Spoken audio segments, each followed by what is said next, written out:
मुखिया अखिलेश यादव जी पहुंचे चित्रकूट।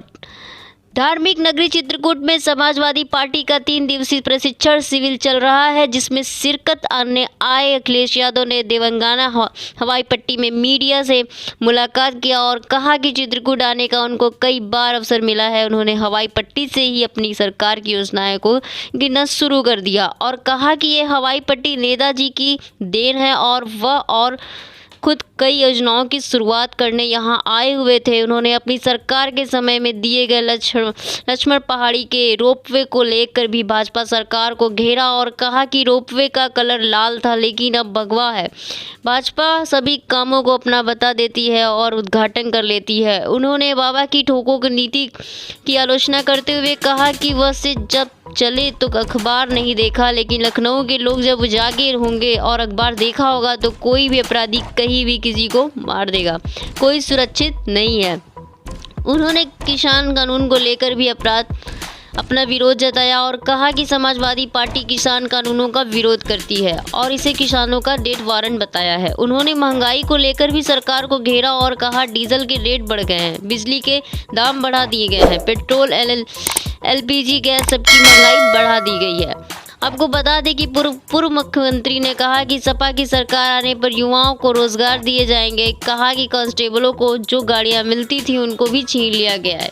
एम्बुलेंस सपा की देन है जिनको अब डीजल नहीं मिल रहा है, पेट्रोल की मारामारी है। अखिलेश यादव ने कोरोना वैक्सीन को लेकर कहा कि सरकार वैक्सीन लगाने जा रही है, फंड कहाँ है, अस्पतालों का बताएं। उन्होंने 100 नंबर पुलिस को बदलकर 112 करने पर भी सरकार को आड़े हाथों लिया है।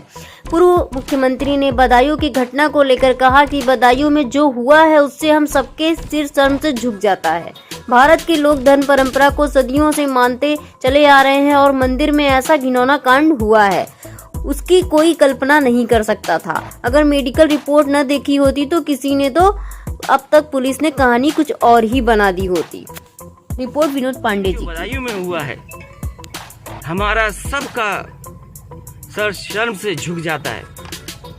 हम भारत के देश के लोग जो धर्म, जो परंपरा, तमाम चीजों को मानते आए और सदियों से मानते आए, और मंदिर में ऐसा काम हो जाए, मंदिर के पुजारी, मंदिर में जो जिम्मेदार लोग हैं उन पर प्रश्न लग जाए, वो किस हैवानियत से उस बेटी के साथ, माँ के साथ घटना हुई है, कोई कल्पना नहीं कर सकता।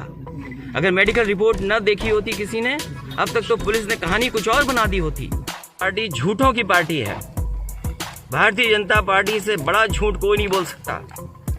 पिछले 4 साल से उत्तर प्रदेश की सरकार, दिल्ली में इतने सालों से क्या कर रहे हैं ये लोग?